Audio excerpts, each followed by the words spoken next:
So we've got some exciting news.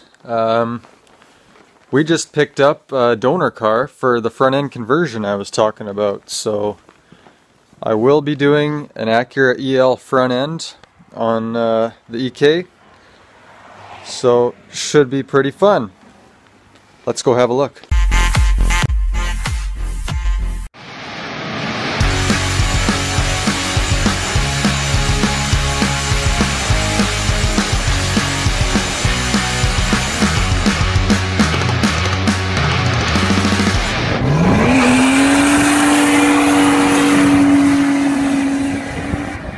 Oh, it's cold out here. I think it's something like minus 30 degrees Celsius today. Alright, well here it is. Nice and rusty, but the front end actually looks pretty good. This one apparently had some pretty bad hail damage on it, and that's why it was written off. So there's a couple of dents on the hood. And then we noticed there's some rust down here too. So a little disappointed about that. But here's the good news.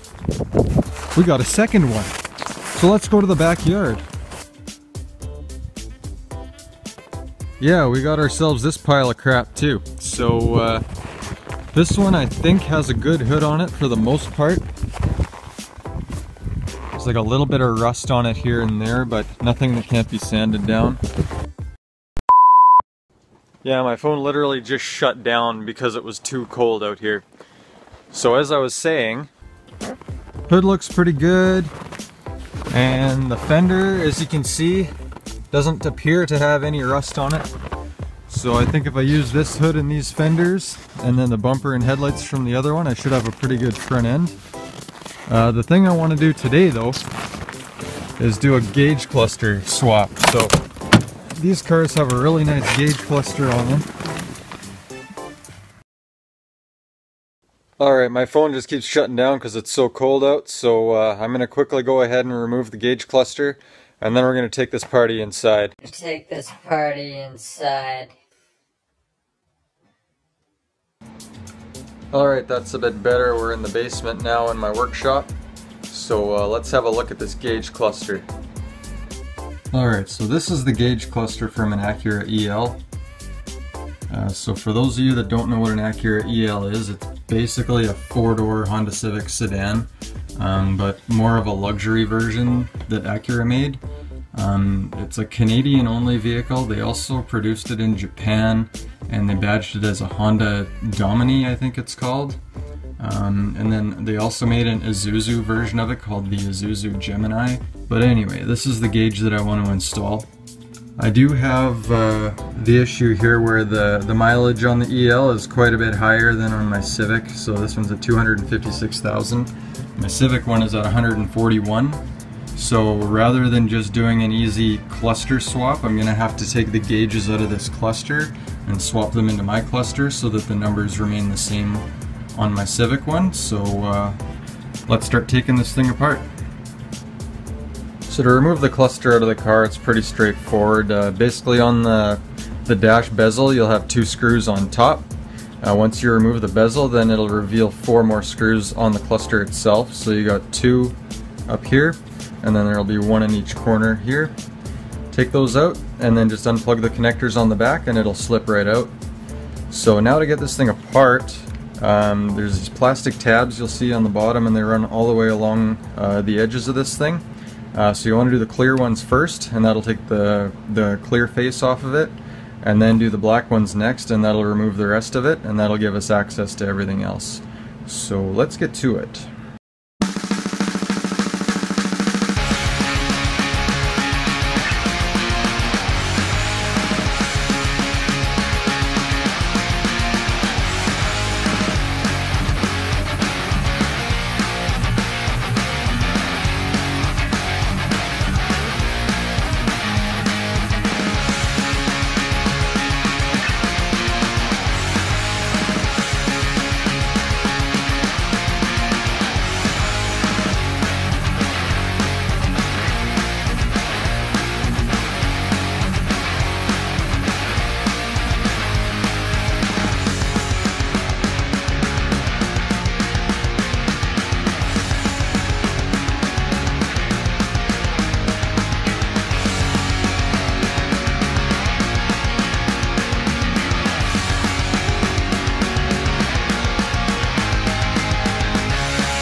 Alright, so in disassembling the gauges from the EL, I noticed that there was some bubbling on this gauge right here, and when I kind of picked at it, the finish on it I guess kind of flaked off a bit. So I guess I'm going to have to touch that one up with some paint. The other car that we have is an auto, which I don't really want on a manual car. That's kind of embarrassing, so I think I'm just going to take some touch-up paint and then just touch up those orange spots on there. But other than that, I think they look pretty good. So now I'm going to have to take the face from this gauge and put it onto this one. So to do that, you have to take the needle off and take out these two screws, and then it'll swap over. So let's do that.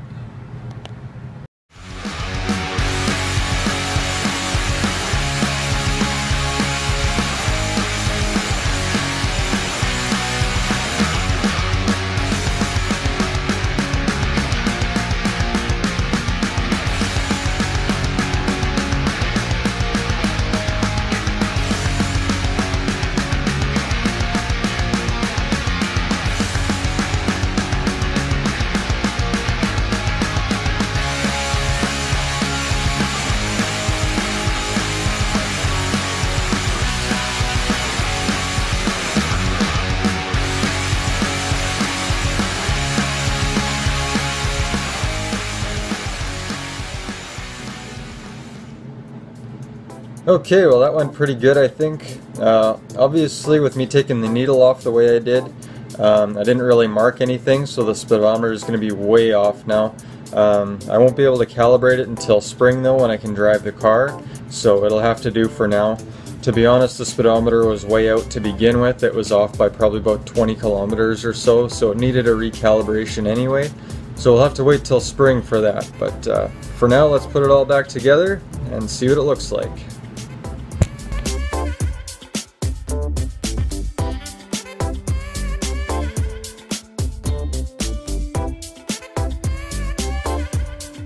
Okay, so I'm out in the garage again, gonna try getting this gauge cluster installed. But again, it's pretty cold out here. Actually, we have a blizzard going on outside. I mean, if you look, I legit have snowdrifts inside the garage because it was so windy. So normally I would have the heater going in here, but it turns out I ran out of propane. So I'm gonna quickly get the cluster installed and then I'll show you what it looks like when I'm done.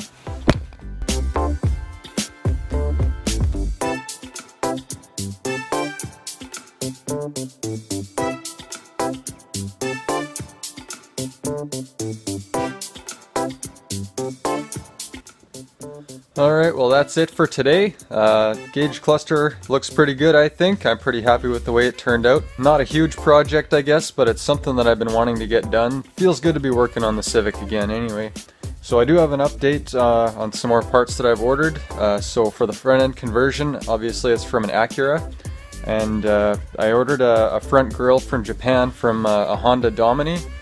Still waiting on getting everything powder coated, so there's a couple more parts I want to pull off the car yet before I go to the powder coat. I'm still on a fence about what color I want to go with, so keeping in mind I want to try and go for a rat rod look. I was thinking maybe chrome, or if I just want to go with the simple black, I think it would look good too. Either way, it'll clean it up.